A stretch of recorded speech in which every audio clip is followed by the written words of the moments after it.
अस्सलाम वालेकुम स्टूडेंट्स, आप सब लोगों को खुशामदीद मेरे इस चैनल बायोलॉजी में साथ में। तो स्टूडेंट्स, आज से हम हमारा chapter 26 of your 12th class Sindh board biology start करने जा रहे हैं।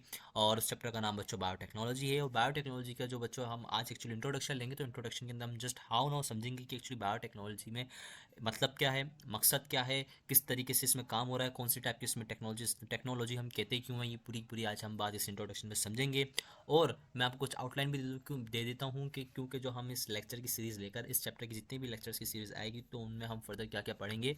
और बच्चों में मेरे को पता है कि जितने भी टॉपिक्स में हैं वो सब आपके लिए न्यू है।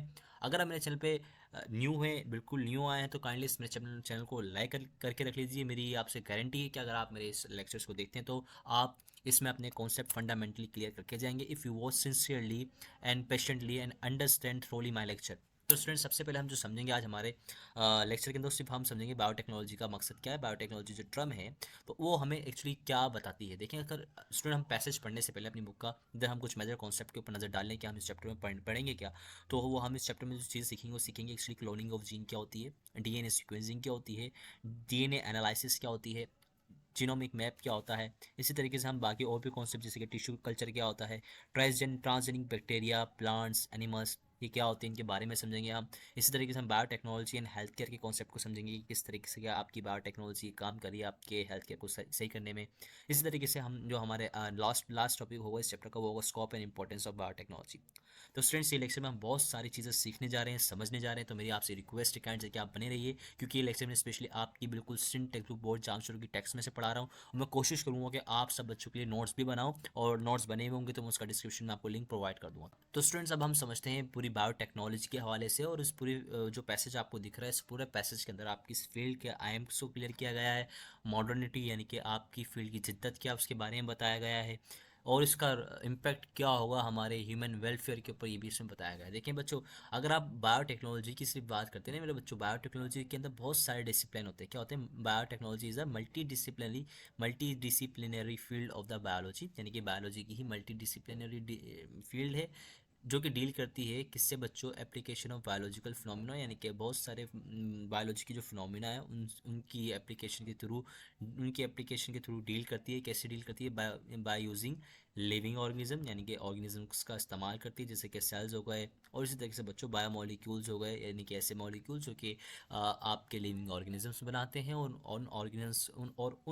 मॉलिक्यूल्स को एक्सट्रैक्ट भी आपकी प्रोडक्ट के तौर पे निकाला जाता है उन मॉलिक्यूल्स को बच्चों, ताकि वो मार्केट में सेल हो। और क्योंकि उन मॉलिक्यूल्स की कुछ मार्केट वैल्यू होती है, इस वजह से हम सर्टेन बैक्टीरियाज का इस्तेमाल करते हैं, एनिमल्स का इस्तेमाल करते हैं उन प्रोडक्ट को निकालने के लिए। तो बच्चों, इसी फील्ड के अंदर हम आपका बायोटेक्नोलॉजी में ये काम होता है। क्यों होता है बच्चों? For the welfare of human beings. तो आपको पता है इंसान की बहबूद के लिए हमने सारी की सारी फील्ड बनाई है।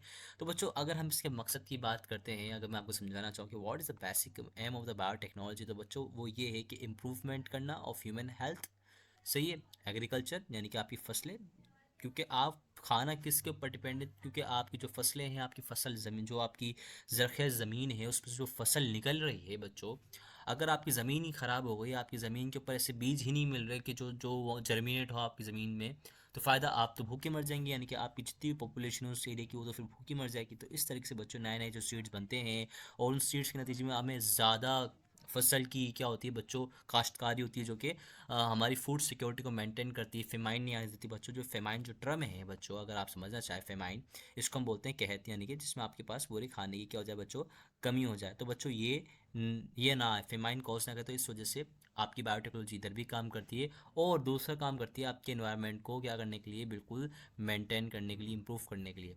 अगर हम हिस्ट्री ऑफ बायोटेक्नोलॉजी के से शुरुआत करते हैं मेरे बच्चों, तो हमें उधर समझ में कुछ ये आता है कि जब हम ये देखते हैं कि जब when farmers tried to improve their crops yields, यानी कि जब किसानों ने अपनी फसल्स को इम्प्रूव करना शुरू किया, एंड तो उन्होंने क्या किया, डेवलप की। और कैसे ये आपकी बायोटेक्नोलॉजी आराइज हुई बच्चों, जब किसानों ने अपनी फसल जो हो रही काश्त का, उसको बढ़ाना शुरू किया। क्यों? क्योंकि उन्होंने ऐसे सीड्स डिज़ाइन करना शुरू कर दिए with the help of biotechnology, और develop better breeds of animal, और उन्होंने जानवरों की अच्छी नस्ल क्या करी बच्चों, ब्रीड करना शुरू कर दी, जो कि ज़्यादा दूध देती है। जब ज़्यादा दूध आएगा तो आपको पता है कि इकोनॉमी के अंदर एक्टिविटी ज़्यादा होगी, सेलिंग परचेजिंग, किसी चीज़ की शॉर्टेज नहीं होगी।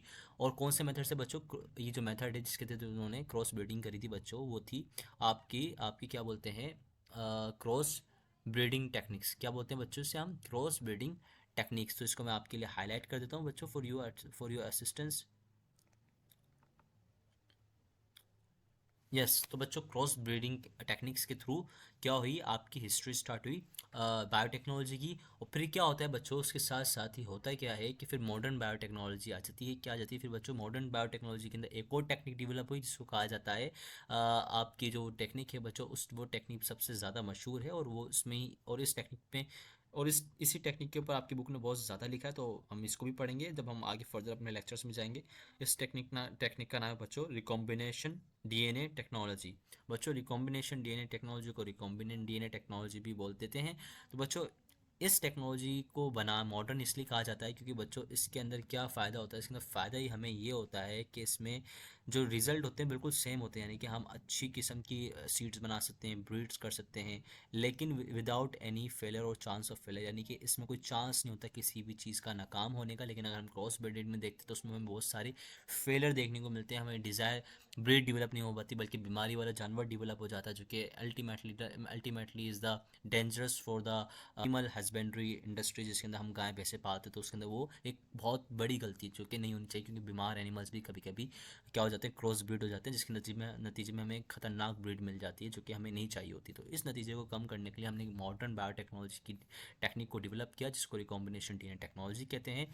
और the recombinant DNA is develop by using different techniques, जैसे कि एंड जो आपकी जो जो रिकॉम्बिनेंट डीएनए है बच्चों, उसको डेवलप किया गया बहुत सारी टेक्निक्स का इस्तेमाल करके। एंड दिस, और ये जो कि सब ब्रांच है किसकी बच्चों, बायोटेक्नोलॉजी की।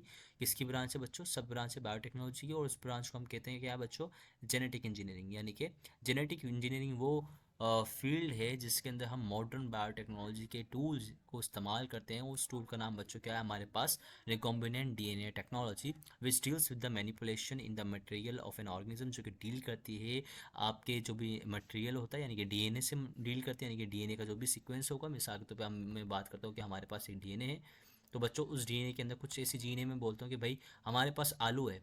अब मैं बोला हमारी आलू की जो फसल है बच्चों बहुत जल्दी क्या हो रही है, पेस्ट से मर रही है, किसी पैथोजन से मर रही है।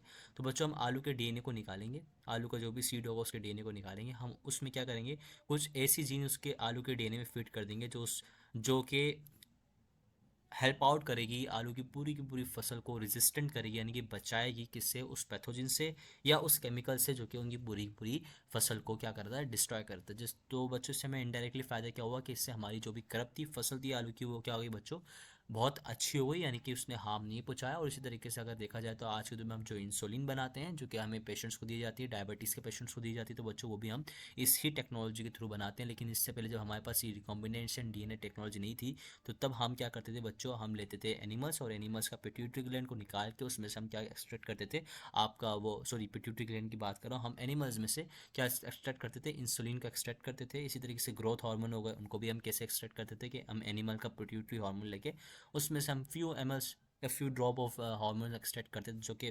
बहुत एक्सपेंसिव काम था and it's a very risky काम। अगर हम देखते हैं कॉम्बिनेशन डीएनए टेक्नोलॉजी में, तो इसने हमारे बहुत सारे कामों को आसान किया है। जेनेटिक इंजीनियरिंग के ज़रिए उसने क्या किया, मैनिपुलेशन करना सिखाई कि कौन सी जीन को हटा के हम कौन सी लगा सकते हैं हम, यानी कि हमने कमज़ोर जीन को हटा के हमने न्यू जीन लगा दी, जिसके नतीजे में क्या हुआ, हमें एक अच्छी फसल मिल गई जो कि कुछ ऐसे केमिकल से ख़राब नहीं होती, प्लस और वो ऐसे जरासीम से ही बची रहती है जो उनको नुकसान पहुंचाते हैं। तो बच्चों ये था हमारा टुडेज़ लेक्चर, जिसमें हमने पूरा बायोटेक्नोलॉजी के बारे में समझा, रिकॉम्बिनेशन डीएनए की टेक्नोलॉजी के बारे में समझा, जेनेटिक इंजीनियरिंग के बारे में समझा, मैनिपुलेशन। और जेनेटिक इंजीनियरिंग क्या होती है भी मैं आपको बता चुका हूँ, manipulation in the material of an organism to get desired result, यानी कि हमने ऐसी मैनिपुलेशन करते हैं मटेरियल के अंदर ऑर्गेनिज्म के, जिसके अंदर हमें डिजायर्ड नतीजा मिलता है। जिससे डिजायर्ड नतीजा हमें क्या मिला, हमें एक स्ट्रॉन्ग करप, यानी कि एक ऐसी करप मिल गई जो रेजिस्टेंट थी पर्टिकुलर टाइप ऑफ जर्म, जो कि उसको हार्म पहुंचाता था, या ऐसा केमिकल जो उन्हें हार्म पहुंचाता था। तो बच्चों today's our lecture is end. अगर मुझे उम्मीद है कि अगर आपको अच्छा लगा है, समझ आया, तो आप मुझे लाइक कर सकते हैं, सब्सक्राइब कर सकते हैं, और ये लेक्चर अपने दोस्तों को भी शेयर कीजिए, ताकि उनके पास भी एक अच्छी नॉलेज पहुँचे। और आपको पता है कि नॉलेज बांटने से बढ़ती है, और इसमें अल्लाह आपके इल्म में बरकत और करे। तो हम मिलते हैं आपके आने वाले लेक्चर में, तब तक के लिए अल्लाह हाफिज़।